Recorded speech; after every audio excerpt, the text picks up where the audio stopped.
This is the kind of deck that's like, because it's a very, very combo heavy deck that's extremely contingent on like minor changes in the deck. This kind of build is going to be very receptive to a big win rate spike with a relatively small amount of changes, right? It's important to understand every word I just said, because otherwise this concept is going to look like garbage, right? There's certain kinds of concepts that are like very close to being like very powerful, but you know, obviously just being slightly short will make them very weak, right? And this like super combo heavy deck is with a lot of different ways to build it in the current card pool is probably like the best example of that. So in the mirror, if this is the mirror, we do want to stick to the full engine game plan, I think, because they don't run a ton of removal to actually deal with this. When did you add Karina to this deck? I'm trying it out instead of harrowing. I'm just trying like just one expensive finisher. It's not bad. This is... I'm going to have to play a lot of games with this deck, and I'm going to need to learn how to play every different matchup to be able to like refine this exactly right. So I could use a Vile Feast on the Zonai. I'm letting him glimpse. I really can never give him first glimpse. That's always too bad. Like, I need him to spend mana. If he plays Elise here, honestly, that's a little scary, because it does give him, you know, the ability to have the rush down game plan. But he didn't get a free card off of Zonai, and I think I have enough ways of stopping aggression in this matchup, so I feel all right here. My hand is going for the combo, right? And his hand is going for the like the beatdown. And I think in the mirror, the combo hand should win, because there's a lot of anti-aggro in this version of the deck that doesn't run out of steam, and there's not actually a ton of ways to stop the combo. Like, you could use Mystic and Vile and kill like one of the investigators, but you have to use like 2-card combos. It's just like, it's not really super efficient at doing it. So I can play Elise now. It's not banking full mana, but I think it's important to have access to a block. Is this really the mirror? Yeah, this is the mirror.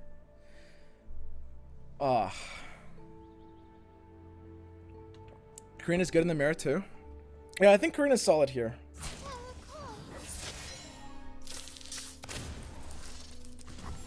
So I'm always just blocking exactly like this. I guess killing the spider is better if he has a second Elise. Makes sense. And I do think I needed to trade down my other unit there. I don't think that's really going to cost me. So I can stick the investigator here. If he wants to stop me, it's going to cost him. I don't attack with it though, which means this is the best attack I'm getting. You can't really devalue this attack. So let's open attack and play reactive. Is Elise just taking 1 damage? That actually kind of matters. Like, it's very possible I'll just ping this Elise down. So he's playing his as well. Oh, he might have the full combo too. And again, I can never go in for a horror when he could be on a glimpse. He gets a lot less kind of than Vile Feast, but still, it's just way too vulnerable. So if he's got Prodigy, he kind of has to play it before attacking. I mean, whoever gets the first pack your bags here kind of wins, right? Because the pack your bags is how you stop the combo pieces being on the board. We could both be trying to infinitely combo on the same turn, alternating actions, trying to draw pack your bags before the other guy. That's really funny.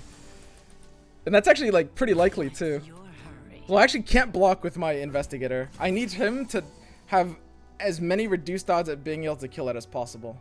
I can't make it easy for him to kill it, but I can block with Elise, sure. Like, picking off one of his units is fine.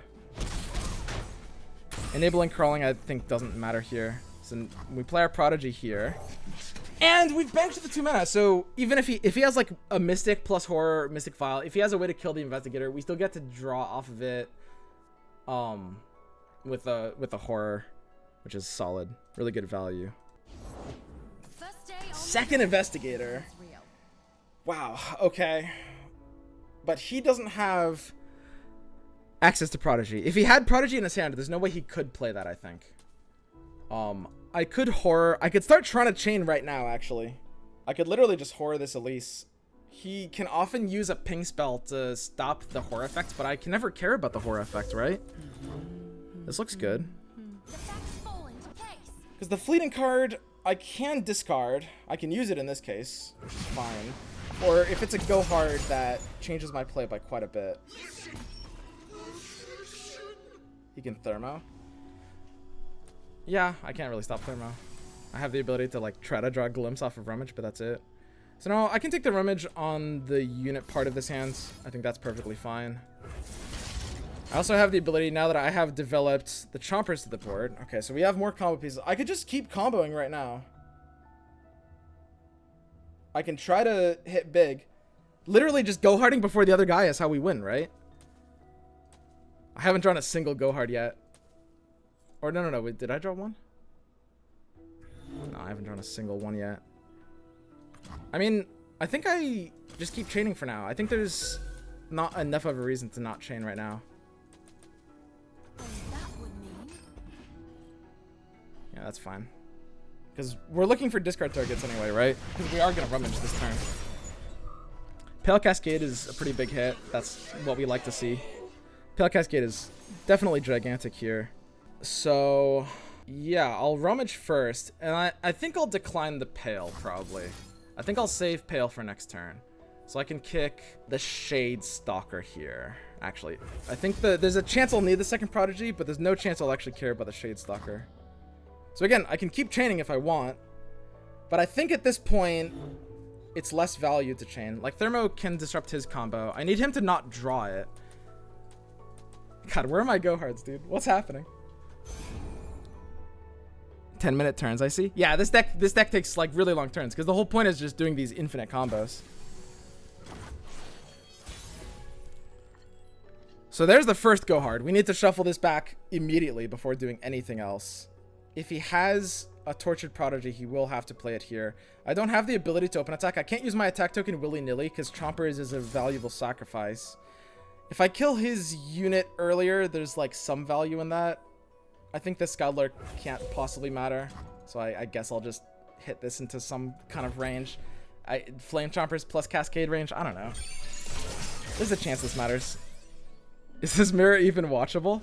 I think it'll be very funny if he has Prodigy too, and we're both playing Infinite on the same turn trying to race.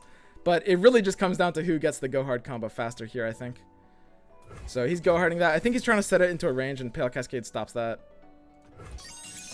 If we want to use Pale Cascade for that.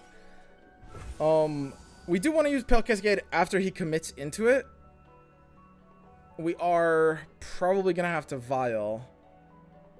We want to pass an action here, but we're way too vulnerable to him passing back. If he's got a bad hand, he'll always pass back here. We could take the Vial. I mean, playing the second Prodigy honestly might be fine. Is there actually a downside to playing the second Prodigy? If I draw like things that require unit mana? Yeah, that's enough of a downside. Attack with Chompers. Attack with Chompers only refills a bit of mana. We're being less mana efficient. Honestly, it might be the best play here, just to attack with Chompers. I don't think my other units are getting attacks at all. Yeah, that's fine. I think if I'm restoring 2 mana here, it doesn't matter. So he goes into Vile Feasting that. So now suddenly, you know, I can Pale now without any repercussion, I think. Any repercussion. I guess I'll wait one more action to do it, because I'll probably go hard, but it doesn't matter either way. It's like sort of mana efficient to use it there, but I don't know if it actually ends up mattering. Because so the only reason why you want these like random 1 points of mana here and there is for rummages and go hards. And we've already used 2 of our rummages, which is a big deal. We've got unit mana with units to spend. We might want the ability to sack something later. I guess I do have to proactively Pale now. I'm not really gaining much by saving the Pale for debate value, so I don't mind doing it now. And I feel good here. I'm pretty sure I can get to go hard faster than he can. Feels extremely likely. I guess I can scrap dash assembly first, because we are going to need to sacrifice my own units to restore mana. So yeah, let's scrap dash assembly first. It's slight worse odds, because we're hitting 1 draw without as many go hards. But it has more odds of going infinite, which I think matters more. Let's do this. Okay, so all we need is one more go hard. And I think we kind of just win. Like, I don't think this mirror has a way of really handling a big go hard. Unless maybe it tries to keep its board super safe. So now we use one go hard. I can use that on my own unit now to refill the mana earlier. And of course he can't stop, like, all he can do is stop the lifesteal. If he, like, counters this with a vial or something, he can't actually stop the shuffle or the counter. So there's not really a good answer to this. We are, in this hand, going to want to use Thermo as a 2-mana card. It's really, really important to try to use Thermo as a 2-mana card here. 3 Thermo definitely could have to be proper with how, like, games are being, like, won or lost today. But it can feel really, really, really awkward to double draw in early positions when you need something else. Okay, so it takes a glimpse. I don't think that really matters to us here. I don't have the ability to stop it at speed.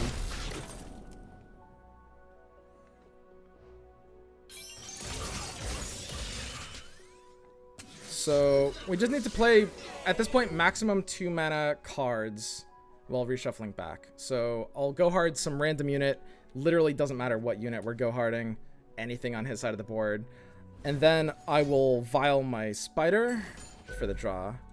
Wow. Does he have 2 go hards if he's going in for that? Jesus. I'll go hard this. I guess it's... Okay, whatever. But we've got, I think, pretty good odds of getting to the combo here. It does depend a little bit what we draw off this next one. The fact that Thermo... We might not be able to make Thermo 2 mana here. Did I have to play my hand differently to just... How could I have guaranteed that Thermo would be 2 mana? So this is the kind of hand where we need Thermo to be able to be 2 mana here. Like, it's actually really, really important. But I don't know how we could have done that. It's really weird. And this is the kind of situation where Mystic could be better than Thermo. Because if you can't make Thermo 2 mana, then it can get really awkward really fast. So the nut here is Zonai Urchin. And we only hit 3 of them. 3 is okay. I'll take 3. And that allows us to get the Thermo down to the 2 mana we want. And all we need is one go hard to just literally win the game. Which is pretty funny. We'll overwrite this ephemeral one, I think. And I'll just discard the Tortured Prodigy. Yeah, too easy. So I can play the Chompers here for the random draw. But we lose the ability to play Thermo for 2 mana. But it's the same 2 mana, right? But we need a Zonai Urchin anyway. So I'll just discard Tortured Prodigy at this point? Oh my. Well, this last go hard is evading us still. We are gonna have to, like... I think it is worth giving up a unit here. I think so. Yes, of course. Because all we need to hit is this. We only have 1 draw to hit it. But I think that's good enough. And I think off this open attack, plus maybe another pack your bags later, this looks really good. Whew. Yeah, I know, like, a lot of you guys are saying... I mean, depending on the viewer, this deck is either going to be, like, the most interesting deck to watch in the entire game, or the least interesting deck to watch in the entire game. It depends what you're looking for in a deck. It's... Oh, wow. Oh, the Fleeting Chompers and Scrap Scuddler. Wait, that's actually such a big deal. Is this losable? The Fleeting Chompers and Scrap Scuddler just came out for free. If he has a good hand, he could maybe try to redevelop engines. If he has the Karina version and his Karina high rolls harder than ours, maybe he could win. It's super interesting. Interesting is a good way of describing it. It's like it's not as exciting. It's not high octane. It's like whether you watch, like, you know, it's like movies, right? Like, are you like, you know, are you the kind of person that just goes to the theaters and is like, oh boy, Fast and the Furious 8 is out, let's go see it, have a good time? Or is it more, you know, are you watching like Charlie Kaufman movies, right? It's like, it comes down to who you ask, right? And it's not like there's one right answer. It's an exhausting fucking deck. It's really, really exhausting. So I think I can certainly use this as the death trigger here. He's got 2 out of 3. He could easily be about to nuke my board. He could easily be about to nuke my board.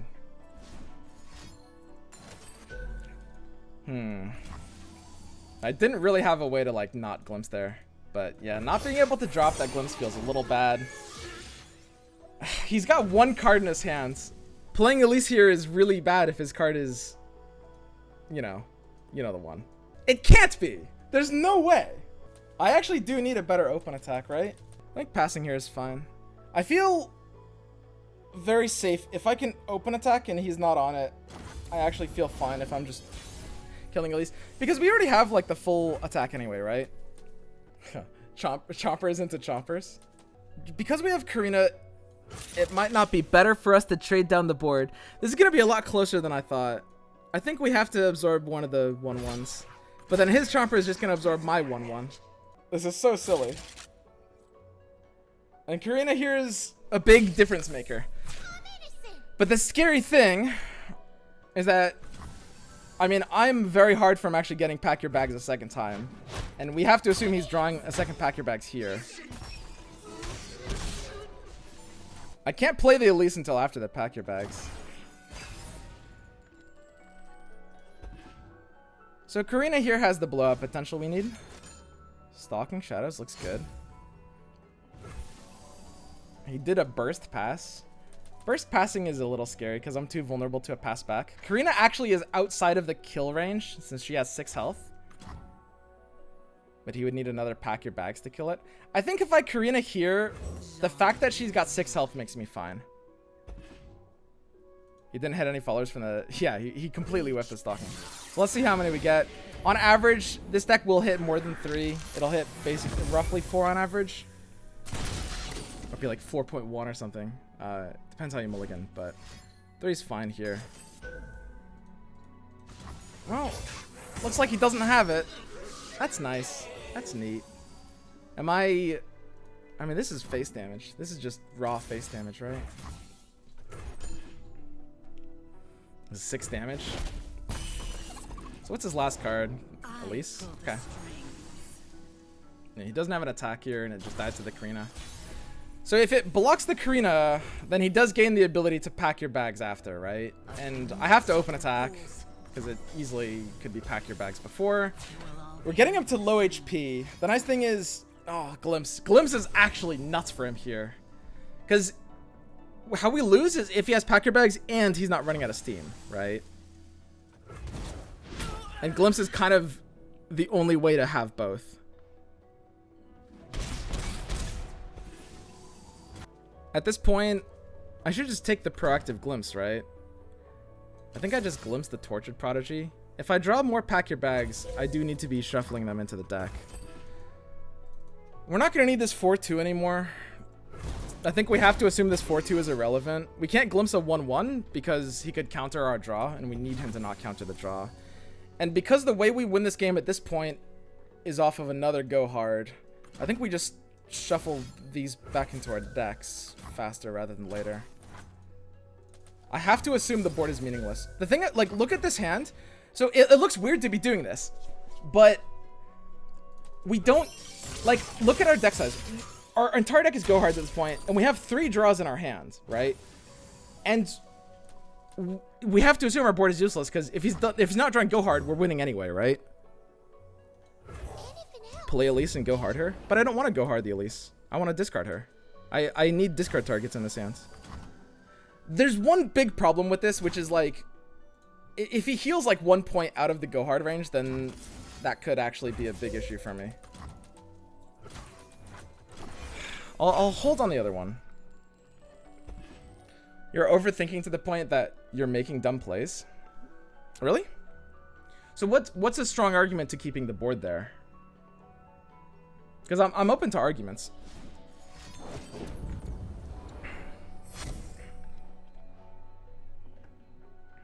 But yeah, no, let me know. He has no argument?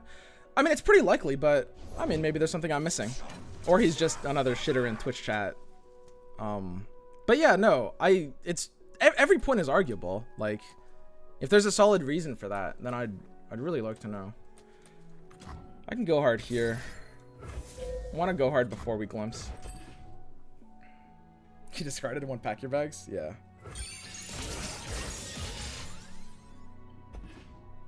But yeah, it feels like we're good here. I don't know. I pretty rarely overthink. It's like it does happen. It's like, you know, on a 6-hour stream, there's a couple of times a day where I'll be overthinking. But in the average game, it's like,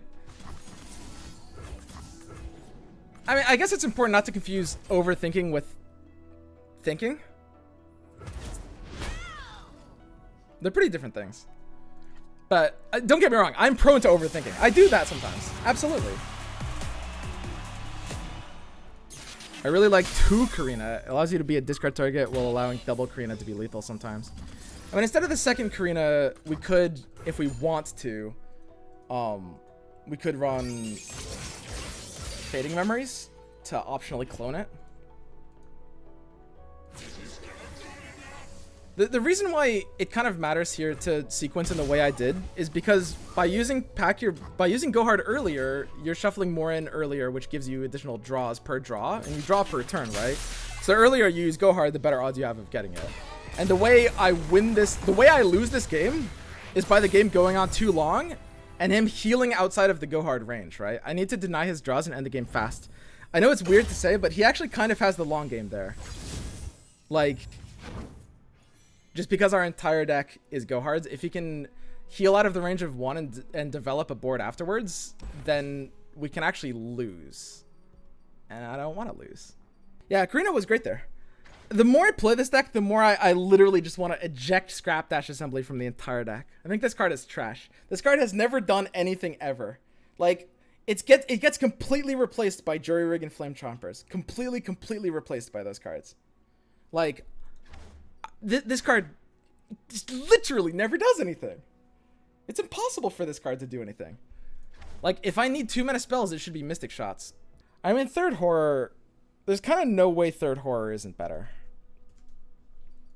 There's kind of no way at all, right? Scrap Dash Assembly gives bodies for Prodigy and the 2 mana for Investigator. It's perfect for the deck. Well, but there's a lot more going on than that, right? The thing is, I already have bodies for Investigator. Like, earlier versions, like when you look at Princess Powerful and Silverfuse, their versions of the deck, they're not running Jury Rig or Flame Chompers, so they do run out of bodies and they need to use Scrap Dash or Haunted Relic. And I've just, like, in playing these games out, I literally never am like, oh man, where are all my units? I think I could run 3 Horror, 2 Mystic Shot. I am a little skeptical of cutting out of all my 2s. Like, I could use this slot for a Fading Memories. I think I like Fading better than second Karina. I think. Fading, I think the Fading has to be better than the second Karina. If I want the ability to Karina twice.